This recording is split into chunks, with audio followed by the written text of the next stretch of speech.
आदाब नाजरीन, खबरनामे में आपका इस्तकबाल है। मैं हूं रेशमा आपके साथ। आइए नजर डाल लेते हैं इस वक्त की हेडलाइंस पर। बीजेपी मेंबरान पार्लियामेंट की वर्कशॉप का आज आखिरी दिन। वजीर आजम नरेंद्र मोदी की मौजूदगी में पहले दिन जीएसटी में इस्लाहात और हुकूमती पॉलिसियों समेत कई मसाइल पर हुआ तबादला ख्याल।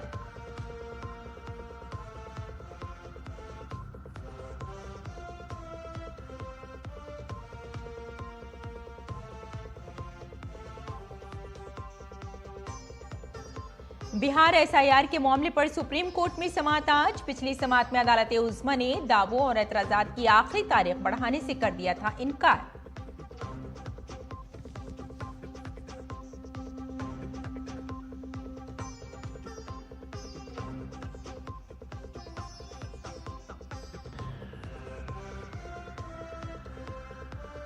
अमेरिकी सदर डोनाल्ड ट्रंप ने हमास को दी आखिरी वार्निंग। कहा, यरकमालियों को रिहा न किया गया तो भुगतने होंगे संगीन नताइज।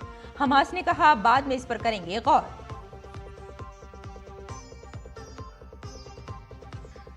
भारत समेत दुनिया भर में देखा गया ब्लड मून। लोगों ने मुकम्मल चांद गहन का ये हैरत अंगेज नजारा कैमरे में किया कैद।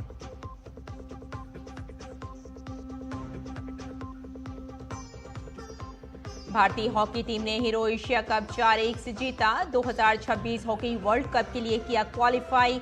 वजीर आजम नरेंद्र मोदी ने इसे करार दी फख्र का लम्हा।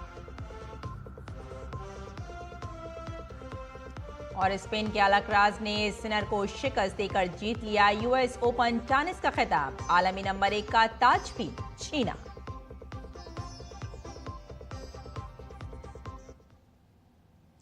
और अब खबरें तफसील से। बीजेपी मेंबरान पार्लियामेंट की वर्कशॉप पार्लियामेंट हाउस के अहाते में वाक़े जीएमसी बालीगांव ऑडिटोरियम में आज भी मुनक़्क़िद की जाएगी। आज इसका आखिरी दिन है। कल पहले दिन वज़ीर आज़म नरेंद्र मोदी ने भी रुकन पार्लियामेंट की हैसियत से शिरकत की और आम रुकन असेंबली की तरह आखिरी कतार में बैठ गए। उन्होंने सोशल मीडिया प्लेटफॉर्म पर अराकीन पार्लियामेंट की वर्कशॉप की तस्वीर शेयर की। इस वर्कशॉप में अराकीन पार्लियामेंट ने मुख्तलिफ उमूर पर ख्यालात का तबादला किया। मेंबरान पार्लियामेंट ने तारीखी नेक्स्ट जनरेशन जीएसटी इस्लाहात के लिए वजीर आजम मोदी का शुक्रिया अदा करते हुए एक करारदाद भी पास की। अरकान असेंबली ने कहा कि हुकूमत के फैसलों से मुल्क की मईशत में तेजी आई है और इसका बराह रास्त फायदा आम लोगों को पहुंचा है।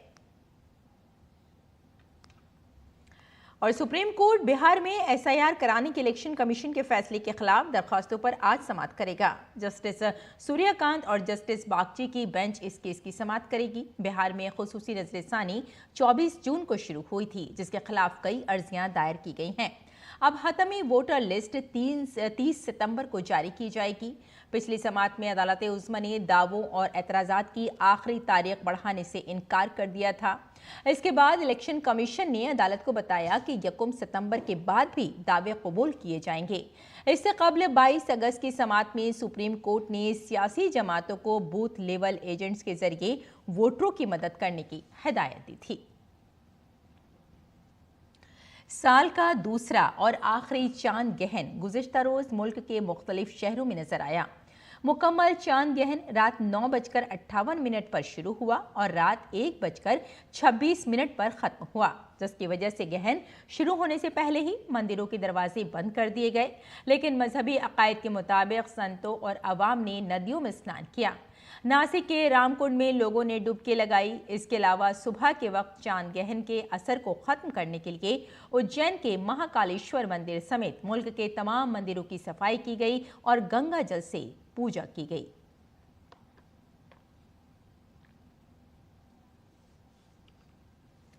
चांद गहन के दौरान मुल्क भर में ब्लड मून देखा गया। मुख्तलिफ शहरों में लोगों ने इस फल्कियाती वाक़े का मुशाहिदा किया।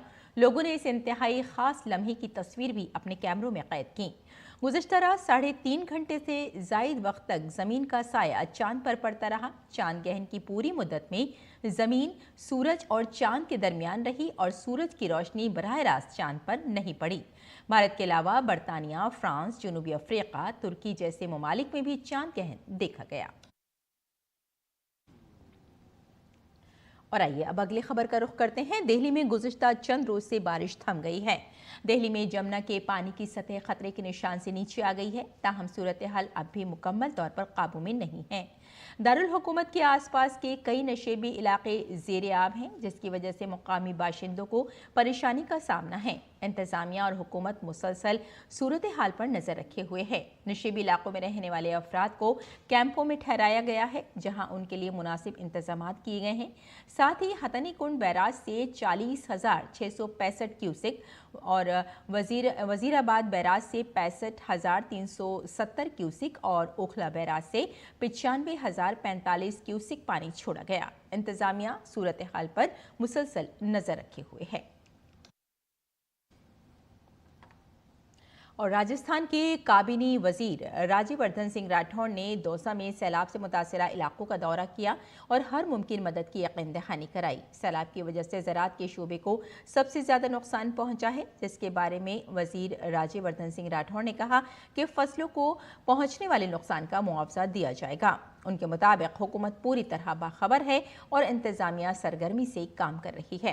अब तक 650 स्कूलों और 16 बांधों की मरम्मत के लिए 16 करोड़ रुपए मुख्तस किए गए हैं। सरकार पूरी तरह से सचेत है और यहाँ का प्रशासन बिल्कुल चुस्त है। उनसे लगातार मेरी बातचीत होती रहती है। अभी सरकार ने यहाँ पर जो अपने स्कूल हैं, करीब 650 स्कूल और 16 डैम, उनके रिपेयर के लिए भी 16 करोड़ रुपए यहाँ पे प्रशासन के पास भेजे हैं। एक नुकसान यहाँ पर हुआ है, जो अभी कलेक्टर साहब के साथ मैंने देखा, सब महिलाओं से भी यहाँ बातचीत करिए। जो बाजरे के यहाँ के खेत हैं वो पूरे खराब हो गए। इस गांव के अंदर काफ़ी नुकसान हुआ है खेती का, तो पूरी तरह से मुआवजा मिलेगा। और मैंने कलेक्टर साहब को ये बोला है कि एक बार खुद निरीक्षण करेंगे अलग अलग गाँव में, जहाँ की रिपोर्ट आ रही है, जहाँ पे भी नुकसान हुआ है वहाँ पे पूरा मुआवजा मिलेगा। और हिमाचल प्रदेश में इस वक्त बारिश ने तबाही मचा रखी है। महकमा मौसमियात ने आज रियासत के 9 अजला में बारिश का येलो अलर्ट जारी किया है। चंबा, कुन्नौर और लाहौल स्पीति के अलावा तमाम अजला में बारिश के इम्कानात हैं। कुछ इलाकों में मूसलाधार बारिश भी हो सकती है।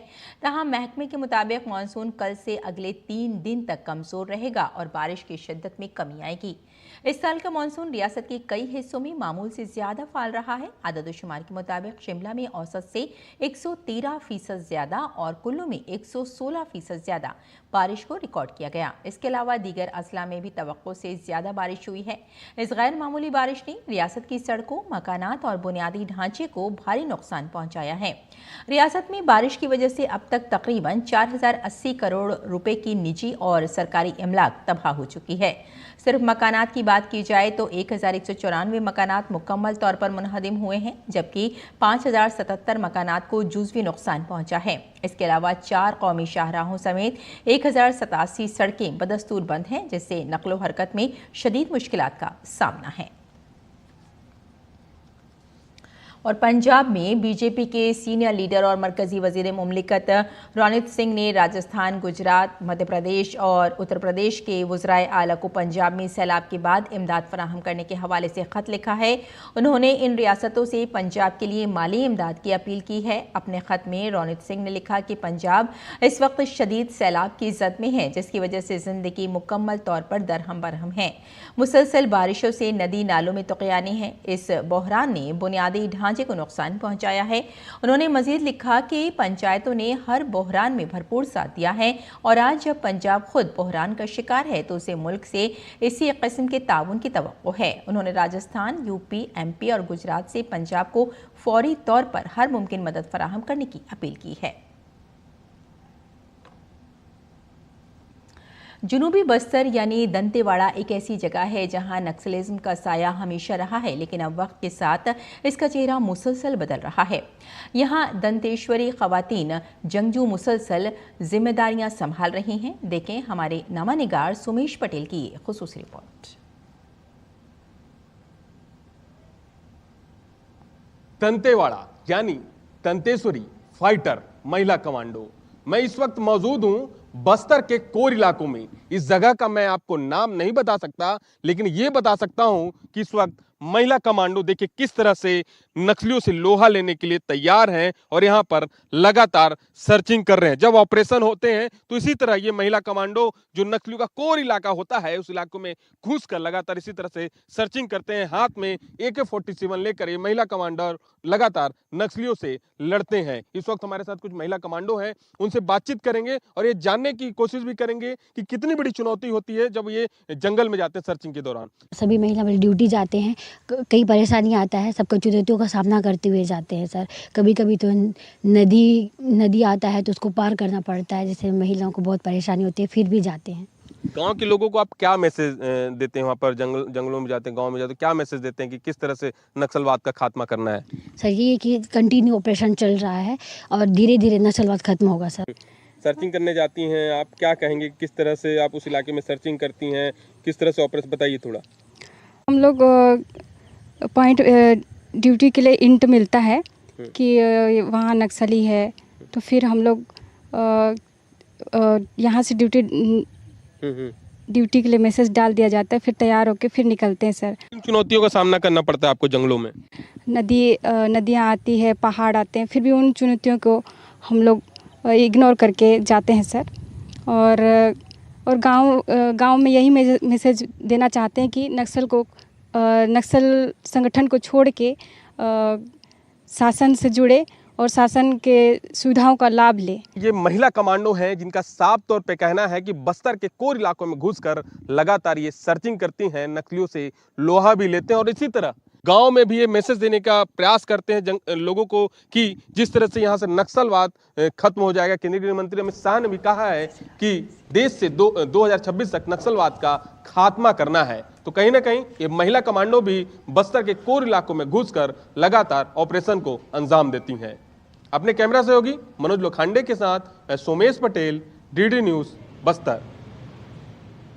और भारतीय army chief general Upendra Dwivedi से मुताल्लिक एक वीडियो सोशल मीडिया पर वायरल हो रही है, जिसमें दावा किया जा रहा है कि उन्होंने ऑपरेशन सिंदूर में लड़ाका तैयारों और फौजियों को खोने की बात की है। हुकूमत के फैक्ट चेक यूनिट PIB ने इस दावे को यकसर मुस्तरद करते हुए इसे जाली करार दिया है। तहकीकात से मालूम हुआ है कि ये एक जाली वीडियो है जिसे AI की मदद से बनाया गया है। PIB ने वाज़ेह किया कि आर्मी चीफ ने ऐसा कोई बयान नहीं दिया और इस सिलसिले में असल वीडियो भी जारी की है।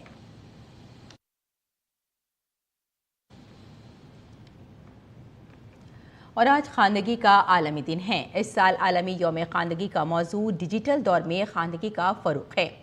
खानदगी का दिन हर साल 8 सितंबर को दुनिया भर में मनाया जाता है ताकि खानदगी के तय इंसानी शऊर को फ़रोग़ दिया जा सके और इंसानी तरक्की और मुआशरे के लिए उनके हुकूक़ से आगाह किया जा सके।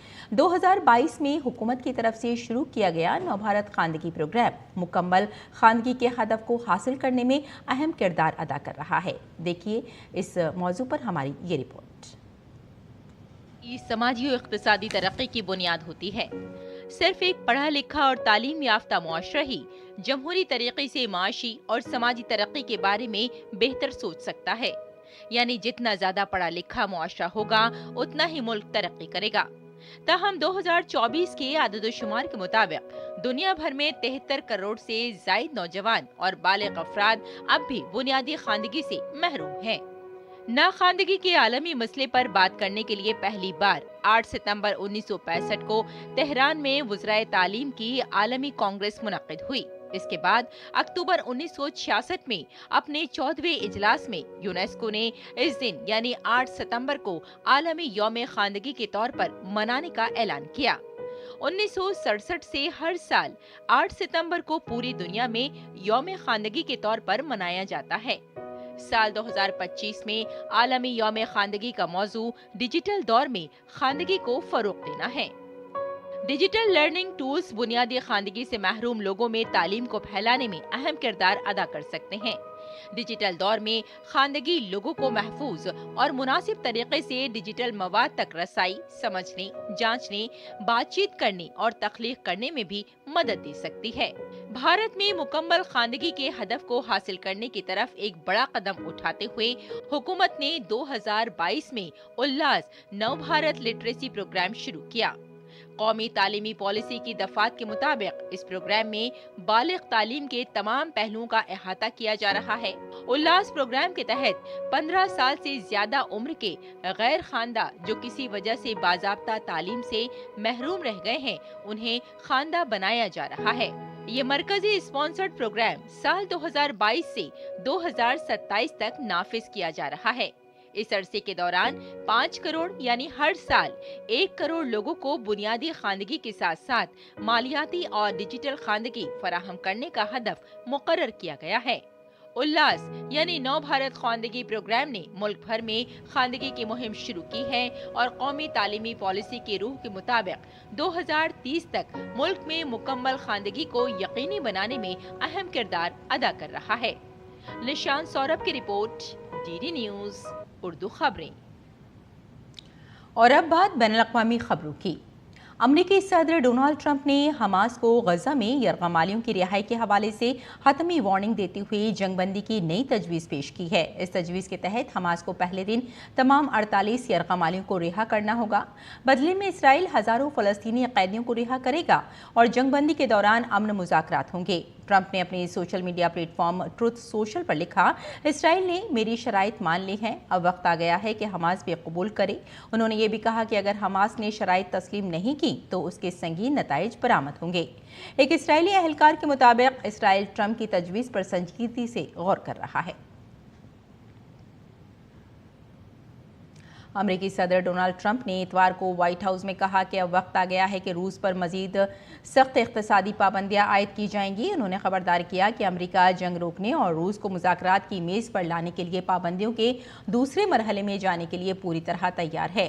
ट्रंप ने कहा कि अब तक जो पाबंदियां लगाई गई हैं वो नाकाफ़ी हैं। अगर रूस ने जारहियत जारी रखी तो हम मजीद सख्त इक़दाम करेंगे। उन्होंने कहा कि हमारा मकसद रूस को अमन मुज़ाकरात पर मजबूर करना है। ट्रंप ने यूरोपीय इत्तेहादियों से भी हिमायत की अपील की और कहा कि रूस के इक़दामात आलमी अमन को खतरे में डाल रहे हैं। ट्रंप का ये तबसरा एक ऐसे वक्त में सामने आया है जब रूस ने यूक्रेन पर अपने हमले तेज कर दिए हैं। और नाज़रीन, आइए अब नजर डाल लेते हैं दिल्ली से शाये कुछ उर्दू अखबारात पर।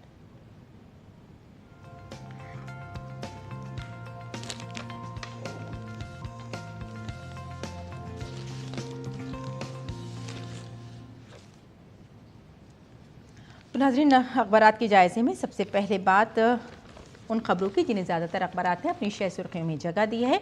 नायब सदर जमहूरिया के इंतखाब से कब्ल अपोजिशन जमातों का इजलास आज पार्लियामेंट हाउस में होगा और इसमें कई अहम उमूर पर बातचीत के इम्कानात नज़र आ रहे हैं। आज इसका आखिरी दिन बताया जा रहा है। और अब नाज़रीन, आइए देख लेते हैं अगली सुर्खी। श्रीनगर जम्मू कौमी शाहराह मुसलसल बंद, बहाली का काम मुसलसल जारी है, लेकिन बावजूद इसके अभी तक शाहराहों को ठीक नहीं किया जा रहा है क्योंकि काफ़ी हद तक बताया जा रहा है कि सड़कें टूट चुकी हैं। लेकिन हुकूमत की कोशिश यही है कि जल्द से जल्द इन शाहराहों को बहाल कर दिया जाए। और अब देख लेते हैं नाजरीन अगली सुर्खी। ये काफ़ी अहम नाजरीन बता दें आपको खबर हो जाती है भूपेन दा को खराज अक़ीदत। जी हाँ, वज़ीर आज़म नरेंद्र मोदी ने ख़ुद ही लिखा है अपने कलम से भूपेन हज़ारिका पर एक बहुत ही खूबसूरत उन्होंने राइटअप लिखा है और इसमें बताया गया है कि भूपेन दा के उन्होंने खराज अक़ीदत तो पेश की है, साथ ही साथ ये भी बताया गया है कि मौसीक़ी की दुनिया में कभी भी भूपेन दा को भुलाया नहीं जा सकता। कुल मिलाकर ये एक अच्छा और बेहद खूबसूरत राइटअप कहा जा सकता है। और अब देख लेते हैं अगली सुर्खी। वज़ीर आज़म नरेंद्र मोदी 9 सितंबर को सैलाब मुतासिरा गुरदासपुर का दौरा करेंगे। जी हाँ, वज़ीर आज़म नरेंद्र मोदी सैलाब से मुतासिरा पंजाब में हालात का जायज़ा लेने के लिए 9 सितंबर को जाएंगे और वहाँ दौरा करने के बाद वो देखेंगे किस तरह वहाँ हालात हैं और किस तरह से बाज़ाबतकारी की जा सकती है। फ़िलहाल अगर पंजाब की बात की जाए तो पंजाब में इस वक्त बाढ़ आई हुई है और कोशिश की जा रही है कि ज़्यादा से ज़्यादा और जल्द से जल्द वहाँ बाज़ाबतकारी का काम किया जा सके। और अब देख लेते हैं एक और सुर्खी, खेल के मुतालिक सुर्खी है। हिंदुस्तान ने चौथी बार हॉकी एशिया कप जीता। जी हाँ, कोरिया को हराकर हिंदुस्तान ने खिताब पर कब्जा कर लिया है। शानदार जीत के साथ टीम इंडिया ने आलमी कप के लिए क्वालिफाई किया। मलेशिया तीसरे नंबर पर और जापान 5वें नंबर पर। तो नाजरीन, ये था अखबारात का मुख्तसर जायज़ा और आइए अब लौटते हैं बुलेटिन की जानिब। कुछ और ख़बरों पर नाजरीन आइए नज़र डाल लेते हैं। अगर भारतीय मर्दों की हॉकी टीम ने बिहार के राजगीर में खेले गए एशिया कप हॉकी टूर्नामेंट का खिताब तो जीत ही लिया है और इस टाइटल जीत के साथ ही भारत ने हॉकी वर्ल्ड कप 2026 के लिए क्वालिफाई कर लिया है। भारत ने मुकाबला चौथी बार जीता। टीम इससे कबल 2003, 2007 और 2017 में ये टाइटल जीतने में कामयाब हुई थी। भारत ने फाइनल मैच में कोरिया को 4-1 से शिकस्त दी। कोरिया के खिलाफ फाइनल मैच में भारतीय टीम शुरू से ही हावी रही और मैच शुरू होने के चंद ही मिनटों में सुखजीत सिंह ने पहला गोल कर दिया। पहले क्वार्टर के इख्तिताम पर भारत 1-0 की बढ़तरी हासिल कर चुका है। दूसरे क्वार्टर में एक और गोल दलप्रीत सिंह ने किया और इस गोल ने भारत की बढ़तरी 2-0 कर दी। तीसरे और चौथे क्वार्टर में भारत की जानिब से मजीद एक गोल देखने को मिला और स्कोर लाइन 4-0 हो गया। चौथे क्वार्टर में कोरिया की जानिब से भी एक गोल हुआ। हॉकी टीम के कप्तान हरमनप्रीत सिंह ने एशिया कप जीतने पर खुशी का इजहार करते हुए कहा कि हमारा हदफ था, इसके लिए हम काफ़ी अरसे से मशक कर रहे थे, आखिरकार हमने अपना मकसद हासिल कर लिया। उन्होंने कहा कि हमारी टीम का अगला हदफ वर्ल्ड कप है। आप हर मैच से सीखते हैं, जैसे मैं हर मैच के बाद भी यही बोलता हूँ कि प्लस और माइनस रहता ही हमेशा, बट कितनी जल्दी आप उसको एनालाइज करके उस पर वर्क करके चीज़ों को अप्लाई करते हैं वो मैटर करता है। तो I think as a team defence हमने काफ़ी अच्छी की है और जो स्कोरिंग देख रहे हैं बहुत अच्छी रही है। Credit goes to the forwards के जिन्होंने इतना अच्छा किया, अपॉर्चुनिटीज़ जो भी मिल रही थी वो गोल में कन्वर्ट कर रहे थे। तो ये कॉम्बिनेशन अच्छा है, इसको कंटिन्यू करेंगे। अच्छा स्ट्रॉन्ग स्क्वाड बनेगा हमारा 33 का, तो जितना भी टाइम रहेगा मेक श्योर कि हम वन ऑफ द बेस्ट जो स्क्वाड है वो रेडी करें वर्ल्ड कप के लिए। वज़ीर-ए-आज़म नरेंद्र मोदी ने भारतीय मर्द हॉकी टीम को हॉकी एशिया कप में जीत पर मुबारकबाद दी है। उन्होंने सोशल मीडिया प्लेटफॉर्म एक्स पर लिखा, हमारी मर्दों की हॉकी टीम को बिहार के राजगीर में मुनक़िदा एशिया कप 2025 में शानदार फतेह पर मुबारकबाद। ये फतेह और भी ख़ास है क्योंकि उन्होंने दिफाई चैंपियन जनूबी कोरिया को शिकस्त दी है। ये भारतीय हॉकी और भारतीय खेलों के लिए काबिल फ़ख्र लम्हा है। मेरी ख्वाहिश है कि हमारे खिलाड़ी मज़ीद बुलंदियों को छूते रहें और मुल्क का नाम रोशन करते रहें। वजीर खेल मनसुख मांडविया ने एशिया कप हॉकी के फाइनल में शानदार जीत पर भारतीय हॉकी टीम को मुबारकबाद दी। वजीर खेल ने अपने सोशल मीडिया प्लेटफॉर्म एक्स पर लिखा, हैरत अंगेज कारकर्दगी। बिहार के राजगीर में मुनक़िदा एशिया कप हॉकी के फाइनल में कोरिया को 4-1 से शिकस्त देकर चैंपियन बनने का एजाज़ हासिल करने पर भारतीय हॉकी टीम को बहुत बहुत मुबारकबाद। आप सबने पूरे एशिया कप में बेहतरीन खेल की मिसाल कायम की, सबके लिए मेरी दिली नेक ख्वाहिशात। और कार्लोस अल्कराज ने यूएस ओपन का टाइटल जीत लिया है। फाइनल में अल्कराज ने यानिक सिनर को 6-2, 6-3, 6-1, 6-4 से शिकस्त दी। इस फतेह के साथ ही अल्कराज सिनर की जगह लेकर दुनिया के नंबर 1 टेनिस खिलाड़ी बन गए हैं। ये दोनों खिलाड़ी इस साल मुसलसल तीसरे ग्रैंड स्लैम फाइनल में आमने सामने थे। इन दोनों ने इस साल 4 ग्रैंड स्लैम जीते हैं। सिनर ने ऑस्ट्रेलियन ओपन और विंबलडन जीता था। अल्कराज फ्रेंच ओपन और यूएस ओपन जीतने में कामयाब हुए। और अब मौसम का मिजाज।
और ख़बरनामे में नाज़रीन बस इतना ही, लेकिन सिक्किम में आपको बता दें कि पांग लबासोल त्यौहार हर साल को कंचनजंगा को सिक्किम के देवता के तौर पर मनाया जाता है। हम आपके लिए इस त्यौहार की कुछ शानदार झलकियाँ आपके लिए छोड़े जाते हैं। आप इनका लुत्फ़ उठाइए और हमें यही इजाज़त दीजिए। आदाब।